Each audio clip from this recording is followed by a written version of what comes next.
میرا نام کامران احمد۔ آج میں آپ کو ایک کہانی بتانے جا رہا ہوں جو ہے امیر باپ اور غریب باپ۔ اس کا تعارف ہے ضرورت ہے۔ کیا اسکول بچوں کو حقیقی زندگی سے نبرد آزما ہونے کے لیے تیار کرتے رہیں؟ خوب محنت کرو، اچھے گریڈ حاصل کرو اور تمہیں ایک اچھی نوکری مل جائے گی، تنخواہ بھی خاصی ہوگی اور دوسرے فوائد الگ ہوں گے۔ میرے والدین مجھے یہ کہا کرتے، ان کی زندگی کا مقصد ایک ہی تھا کہ میں اور میری بہن کالج سے تعلیم حاصل کریں تاکہ ہمیں کامیابی نصیب ہو۔ آخر جب 1976 میں نے ڈپلومہ حاصل کیا اور اعزاز کے ساتھ گریجویشن کی فلوریڈا اسٹیٹ یونیورسٹی کے اکاؤنٹنگ کے شعبے میں اپنی جماعت میں تقریباً سب سے اوپر تھا اور میرے والدین کا خواب پورا ہو گیا۔ یہ ان کی زندگی کی سب سے بڑی کامیابی تھی۔ منصوبے کے مطابق مجھے بڑے آرٹ کی فرم میں ملازم کرایا گیا اور میں اس توقع پر کہ میرا کیریئر شاندار ہوگا اور چھوٹی عمر میں ریٹائر ہو جاؤں گا، اپنے کام میں جت گیا۔ میرے خاوند مائیکل نے بھی یہی راستہ چنا۔ ہم دونوں کا تعلق سخت محنتی خاندانوں سے تھا۔ وہ متوسط طبقے کے لوگ تھے مگر محنت کے عادی تھے۔ مائیکل نے بھی اعزاز کے ساتھ گریجویشن کی مگر اس نے 2 ڈپلومے لیے۔ پہلے اس نے انجینئرنگ میں گریجویشن کی اور بعد میں قانون میں۔ اسے جلدی واشنگٹن کی ایک شہرت یافتہ لا فرم میں ملازمت مل گئی جو پیٹنٹ کے قوانین کے ماہر تھے اور یوں لگتا تھا کہ اس کا مستقبل روشن ہوگا۔ اس کا کیریئر پروان چڑھے گا اور جلد ہی ریٹائر ہو جائے گا۔ اگرچہ ہم اپنے اپنے شعبوں میں کامیاب ہیں، پھر بھی ہم اپنی کارکردگی سے پوری طرح مطمئن نہیں۔ ہم نے اپنے حالات کو بہتر بنانے کے لیے ملازمتیں تبدیل کی ہیں مگر پینشن کے لیے ابھی تک ہم نے کوئی منصوبہ بندی نہیں کی۔ ہم دونوں تھوڑے تھوڑے پیسے اس فنڈ میں باقاعدگی سے ڈالتے رہتے ہیں جو ہم نے ریٹائرمنٹ کے بعد کی زندگی کے لیے چھوڑ رکھا ہے اور اس میں رفتہ رفتہ اضافہ ہو رہا ہے۔ ہم دونوں پرسکون ازدواجی زندگی گزار رہے ہیں۔ ہمارے 3 پیارے پیارے بچے ہیں۔ جب میں یہ کتاب لکھ رہی ہوں تو 2 کالج میں تعلیم حاصل کر رہے ہیں اور ایک ہائی اسکول میں داخلہ لینے والا ہے۔ ہم نے اپنے بچوں کو بہترین تعلیم دلانے کے لیے بے شمار پیسہ خرچ کیا ہے۔ 1996 میں ایک دن میرا بچہ جب اسکول سے واپس آیا تو وہ اسکول کی پڑھائی سے برگشتہ تھا۔ وہ پڑھائی سے اکتا گیا تھا اور تنگ تھا۔ اس نے کہا، میں کیوں ان مضامین کی پڑھائی میں اپنا وقت ضائع کروں جن سے حقیقی زندگی میں میرا کبھی واسطہ نہ ہوگا۔ بغیر سوچے سمجھے میں نے جواب دیا، اس لیے کہ اگر پڑھائی میں تمہیں اچھے گریڈ نہ ملے تو تم کالج میں داخلہ نہ لے سکو گے۔ اس نے جواب دیا، میں کالج جاؤں یا نہ جاؤں میں ہر صورت امیر بنوں گا۔ اگر تم نے کالج سے گریجویشن نہ کی تو تمہیں اچھی نوکری نہیں ملے گی۔ میں نے کسی قدر گھبرا کر جواب دیا۔ اس کی بات سن کر میں خوفزدہ ہو گئی تھی۔ میرا بیٹا کم سمایا 68 میں اس نے سر کو جھٹکا۔ اس سے پہلے بھی ہم اس موضوع پر بات کر چکے تھے۔ اس نے سر جھکا کر آنکھیں گھمائیں۔ ایک دفعہ پھر مامتا کے سبق آموز الفاظ اور نصیحتیں اس کے سر کے اوپر سے گزر گئی تھی۔ اگرچہ وہ ایک ہوشیار نوجوان تھا اور قوت ارادی سے بھرپور، پھر بھی مؤدب اور پر اخلاق تھا۔ ماں، اس نے کہنا شروع کیا، اب لیکچر سننے کی میری باری تھی۔ وقت کے ساتھ چلو، اپنے ارد گرد نگاہ دوڑاؤ، تمہیں پتہ چلے گا کہ امیر لوگ تعلیم کے بلبوتے پر امیر نہیں بنے۔ مائیکل جارڈن اور میڈونا کو دیکھو، بل گیٹس کو ہی لو۔ اس نے ہارورڈ میں اپنی تعلیم مکمل نہ کی اور نہ مائیکروسافٹ کی بنیاد رکھی۔ وہ امریکہ کا امیر ترین آدمی ہے اور ابھی اس کی عمر 30 سال سے بھی کم ہے۔ 20 سال کا ایک کھلاڑی ہے جو $4 ملین سالانہ کماتا ہے، اگرچہ اس کی دماغی حالت مشکوک ہے۔ ہم دونوں کافی دیر تک خاموش بیٹھے رہے۔ مجھے یوں لگا کہ میں اپنے بیٹے کو وہی نصیحت کر رہی تھی جو میرے والدین نے مجھے دی تھی۔ الفاظ بدل گئے تھے، مفہوم وہی تھا۔ اچھی تعلیم اور اچھے گریڈ کامیابی کی ضمانت نہیں، اور سوائے ہمارے بچوں کے دوسروں کو اس حقیقت کا ادراک نہیں۔ ماں، وہ کہتا رہا، میں تمہارے اور والد جتنی محنت نہیں کرنا چاہتا۔ تم خوب پیسہ کماتے ہو، ہم ایک بڑے گھر میں رہ رہے ہیں اور ہمارے پاس بہت سے کھلونے ہیں۔ اگر میں تمہارے مشورے پر عمل کرتا ہوں تو ایک دن میں تم جیسا بن جاؤں گا۔ میں زیادہ سے زیادہ کام کروں گا، میرے ٹیکس کی شرح میں دن بدن اضافہ ہوگا اور قرضے کا بوجھ میرے اوپر بڑھتا جائے گا۔ جہاں تک نوکری کے تحفظ کا سوال ہے، وہ اب ختم ہو چکا ہے۔ مجھے پتہ ہے کہ اخراجات کو کیسے کم کرنا ہے اور انہیں مناسب معیار پر لانا ہے۔ مجھے یہ بھی پتہ ہے کہ کالج کے فارغ التحصیل طلباء آج کل اتنی کمائی نہیں کرتے جتنی تمہارے زمانے میں تھی۔ ڈاکٹروں کو دیکھو، اب ان کی کمائی ویسے نہیں جیسے پہلے تھی۔ میں جانتا ہوں کہ میں سوشل سیکیورٹی یا پینشن سے گزارا نہیں کر سکتا۔ مجھے نئے جوابات چاہیے۔ وہ ٹھیک کہہ رہا تھا، اسے نئے جوابات کی ضرورت تھی، اور مجھے بھی میرے والدین کی نصیحتیں ان لوگوں کے لیے کارآمد ہو سکتی تھی جو 1945 سے پہلے پیدا ہوئے، مگر آج کل کے تیزی سے بدلتے ہوئے حالات میں شاید یہ تباہ کن ہو۔ اب میں اپنے بچوں سے صرف یہ نہیں کہہ سکتی، اسکول جاؤ، اچھے گریڈ حاصل کرو اور ایک محفوظ اور مستحکم نوکری ڈھونڈو۔ میں جانتی تھی کہ اپنے بچوں کی تعلیم کے لیے مجھے نئی راہیں تلاش کرنی ہوں گی۔ بطور ایک ماں اور ایک اکاؤنٹنٹ کے مجھے شدت سے اس چیز کا احساس ہے کہ دوران تعلیم ہمارے بچوں کو معاشیات سے آگاہ نہیں کیا جاتا۔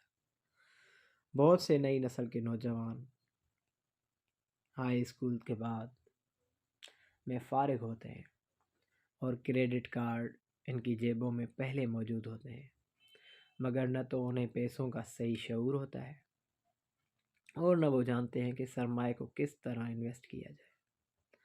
انہیں اس بات کا بھی علم نہیں ہوتا کہ کریڈٹ کارڈ پر سود سے انہیں کتنا پیسہ فالتو ادا کرنا ہو۔ آسان الفاظ میں ہم یہ کہہ سکتے ہیں کہ مالیاتی شعور کے فقدان اور بغیر جانے کہ روپیہ کیسے کام کرتا ہے، وہ دنیا کا سامنا کرنے کے ناقابل ہوں گے جو بازو کھولے ان کی منتظر ہے، اور ایک ایسی دنیا جہاں بچت کی نسبت اخراجات کے لیے بیشتر ترغیبات ہے۔ جب میرا بڑا بیٹا کریڈٹ کارڈز کی بدولت قرضوں کے چنگل میں بری طرح جکڑا گیا، جبکہ وہ کالج میں زیر تعلیم تھا، تو میں نے اس کی اعانت کر کے نہ صرف یہ کارڈز تلف کروائے بلکہ اپنے طور پر کسی ایسے منصوبے کی تلاش میں نکل پڑی جو میرے بچوں کو مالی معاملات میں رہنمائی مہیا کر سکے۔ پچھلے سال ایک دن میرے خاوند نے مجھے دفتر سے فون کیا، میرے پاس ایک ایسا شخص موجود ہے جس سے میرے خیال میں تمہیں ملنا چاہیے۔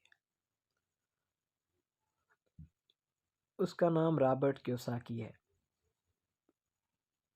وہ تاجر ہے اور سرمایہ کاری کرتا ہے، اور وہ ہمارے یہاں اس لیے آیا ہے کہ ایک تعلیمی ایجاد کا پیٹنٹ حاصل کر سکے۔ میرے خیال میں تمہیں ایسے شخص کی تلاش تھی، وہی جس کی مجھے تلاش تھی۔ میرا خاوند مائک کیش فلو سے بے حد متاثر ہوا، جو ایک جدید تعلیمی ایجاد تھی۔ اسے رابرٹ کیوساکی نے تیار کیا تھا۔ اس نے ہم دونوں کو ابتدائی نمونے پر کام کرنے کے لیے وقت کا تعین کیا۔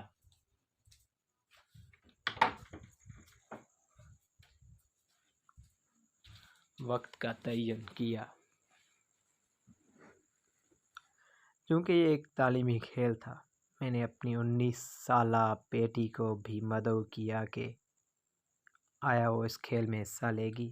اس نے حامی بھر لی۔ اس وقت وہ ایک مقامی یونیورسٹی میں زیر تعلیم تھی۔ 15 افراد نے 3 گروہوں میں منقسم ہو کر اس ٹیسٹ میں حصہ لیا۔ مائک نے ٹھیک کہا تھا، میں ایسے ہی منصوبے کی تلاش میں تھی، مگر اس میں ایک قباحت تھی۔ دیکھنے میں یہ ایک رنگین مونوپلے بورڈ جیسا تھا، جس کے درمیان میں ایک بڑے قد کا بنا سنورا چوہا براجمان تھا۔ مونوپلے سے برعکس اس میں 2 راستے تھے، ایک اندر، ایک باہر۔ اس کھیل کا منتہا یہ تھا کہ کسی صورت اندر کے راستے سے نکلا جائے، جسے رابرٹ نے ریٹ ریس کا نام دیا تھا، اور باہر کے راستے میں داخل ہوا جائے، جسے وہ فاسٹ ٹریک کہتا۔ رابرٹ کا کہنا تھا کہ فاسٹ ٹریک اس بات کی نشاندہی کرتا ہے کہ امیر لوگ حقیقی زندگی میں کون سے طریقے اپناتے ہیں۔ پھر رابرٹ نے ہمیں ریٹ ریس کی تفصیل سے آگاہ کیا۔ اگر تم لوگ ایک ایسے شخص پر نظر ڈالو جس کی تعلیم واجبی ہے اور جو بہت محنتی ہے، تو اس کا راستہ ریٹ ریس کی مانند ہے۔ بچہ پیدا ہوتا ہے، اسکول میں جاتا ہے، والدین کا سر فخر سے بلند ہوتا ہے۔ جب وہ پڑھائی میں اچھے گریڈ لیتا ہے اور اسے کالج میں داخلہ مل جاتا ہے، وہ گریجویشن کرتا ہے۔ ممکن ہے وہ گریجویشن اسکول میں مزید تعلیم حاصل کر لے، اور پھر وہی کرتا ہے جس کی منصوبہ بندی کی گئی ہوتی ہے۔ وہ ایک محفوظ اور مستحکم نوکری تلاش کرتا ہے، اسے وہ نوکری مل جاتی ہے، وہ وکیل بن جاتا ہے، یا ڈاکٹر، فوج میں چلا جاتا ہے، یا سرکاری نوکری حاصل کر لیتا ہے۔ عام طور پر وہ اب پیسہ کمانے لگتا ہے، اس کے پاس ڈھیروں کے حساب سے کریڈٹ کارڈز جمع ہو جاتے ہیں، خرید و فروخت شروع ہوتی ہے یا شروع ہو چکی ہوتی ہے۔ جب اس کے ہاتھ میں پیسہ آتا ہے تو بچہ دوسرے ہم عمروں کی طرف آنا جانا شروع کرتا ہے۔ وہاں اس کی ملاقات ہوتی ہے، کچھ دیر جان پہچان میں گزرتا ہے، اور پھر شادی ہو جاتی ہے۔ زندگی قابل رشک ہے، کیونکہ ان دنوں میاں بیوی دونوں کام کرتے ہیں، دونوں کی آمدنی خاصی بابرکت ہے۔ وہ اپنے آپ کو کامیاب تصور کرتے ہیں، ان کا مستقبل روشن ہے۔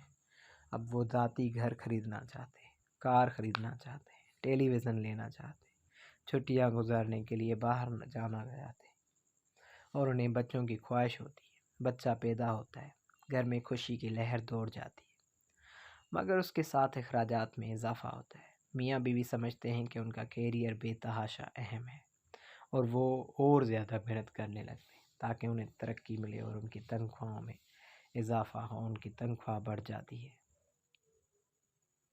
مگر ساتھ ہی ایک اور بچے کا اضافہ بھی ہوتا ہے۔ اب یہ گھر چھوٹا پڑ گیا ہے اور بڑے گھر کی ضرورت ہے۔ وہ اور زیادہ کام کرتے ہیں، مالکان ان سے خوش ہیں، ان کی خوشنودی انہیں مزید کام کرنے پر اکساتی ہے، اور وہ کولو کے بیل کی طرح کام میں جت جاتے ہیں۔ وہ تعلیمی اداروں میں جاتے ہیں اور فالتو وقت میں تربیت حاصل کرتے ہیں تاکہ زیادہ پیسے کما سکیں۔ پھر وہ ایک اور نوکری کر لیتے ہیں تاکہ بڑھتے ہوئے اخراجات کا سامنا کر سکیں۔ ان کی آمدنی میں اضافہ ہوتا ہے، ساتھ ہی ٹیکس کی شرح بھی بڑھ جاتی ہے، اور ماہانہ قسط میں اضافہ ہوتا ہے، کیونکہ بڑے مکان کی قسط زیادہ ہے۔ ان کی سوشل سیکیورٹی کی ماہانہ قسط بھی جاتی ہے، اور انہیں بہت سے دوسرے ٹیکس ادا کرنے پڑتے ہیں۔ ہر مہینے جب تنخواہ کا ایک بڑا چیک انہیں تھما جاتا ہے تو وہ بہت خوش ہوتے ہیں، مگر فوری بعد جب یہ سارے کا سارا چیک ہوا میں تحلیل ہو جاتا ہے تو وہ حیران رہ جاتے ہیں۔ وہ کچھ میوچل فنڈز خریدتے ہیں اور کریڈٹ کارڈ کے ذریعے کھانے پینے کی اشیاء خریداری کرتے ہیں۔ بچوں کی عمریں 5-6 سال ہو جاتی ہیں۔ اب ان کی تعلیم کے لیے بھی بچت کرنی ہے، اپنے بڑھاپے کے لیے بھی کچھ بچا کر رکھنا ہے۔ خوشحال جوڑا جو 35 سال پہلے پیدا ہوا، باقی زندگی کے لیے ریٹ ریس میں الجھ چکا ہے۔ وہ اپنی کمپنی کے مالک کے لیے کام کرتے ہیں، حکومت کو ٹیکس دیتے ہیں، محنت کرتے ہیں، مکان کی قسطیں ادا کرتے ہیں، اور کریڈٹ کارڈوں کا پیٹ بھرنے کے لیے کام کرتے ہیں، اور پھر اپنے بچوں کو نصیحت کرتے ہیں محنت سے پڑھو، اچھے گریڈ حاصل کرو، ایک اچھی نوکری ڈھونڈو۔ انہوں نے پیسے کے بارے میں کچھ بھی نہیں سیکھا سوائے ان لوگوں سے جنہوں نے ان کی سادگی سے فائدہ اٹھایا، اور تمام زندگی محنت کرتے رہے، اور پھر یہی تحریک اگلی نسل میں منتقل ہو جاتی ہے اور محنتی لوگوں کا ایک نیا طبقہ وجود میں آتا ہے۔ یہ ریٹ ریس ہے۔